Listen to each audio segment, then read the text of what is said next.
అన్నారు. అలాగే సుజిత్ మీ ఫ్రెండ్ అన్నారు. యూవీలోకి ఎవరు వచ్చినా కూడా డైరెక్టర్ వాళ్ళు ఫస్ట్ ఏ హీరో చేసినా ఫైనల్ టార్గెట్ అయితే ప్రభాస్ గారు ఉంటారు. బేసిక్గా సుజిత్ కానీ తర్వాత రాధాకృష్ణ కుమార్ కానీ వీళ్ళందరూ ఫస్ట్ సినిమా వేరే వాళ్ళు చేశారు కానీ యూవీలో, బట్ ఫైనల్ టార్గెట్ ప్రభాస్ గారు కదా.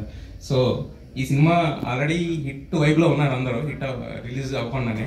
సో మా నెక్స్ట్ టార్గెట్ ప్రభాస్ గారేనా? అంటే రైట్ నో నాకంత కెపాసిటీ లేదు. 3 సినిమాలకు బుక్ చేసుకున్నాను. ఎవరు మీరేనా?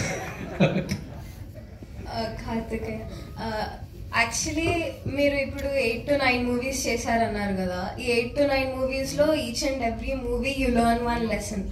సో ఈ మూవీ నుంచి what kind of lesson or value did you get or learn?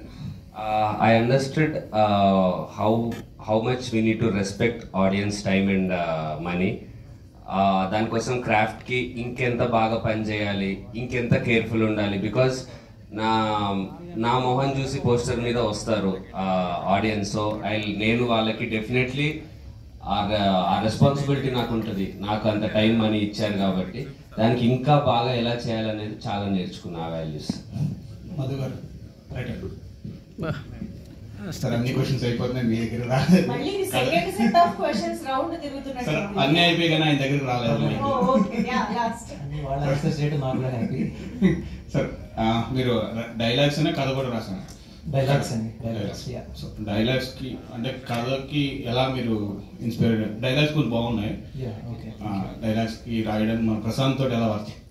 Wonderful experience అండి. అంటే ఒకే కథలో ఇన్ని ఎలిమెంట్స్, ఇంత స్కోప్ ఉండడం అనేది అన్ని రకాల ఎమోషన్స్కి చాలా రేర్గా దొరుకుతుంది అలాంటి స్క్రిప్ట్స్. పైగా రైటర్కి ఆ సింక్ ఉన్న డైరెక్టర్ దొరకడం కూడా ఒక అదృష్టం ఉండాలి. దానికి సినిమాలు వస్తూ ఉంటాయి కానీ బట్ మన హోల్ హార్టెడ్గా కంప్లీట్ ఎఫర్ట్ పెట్టే ఛాన్స్ అండ్ స్కోప్ ఉన్న కథ ఇది. అది నాకు ప్రశాంత్ దొరికింది. అది వెరీ మచ్ థ్యాంక్ యూ.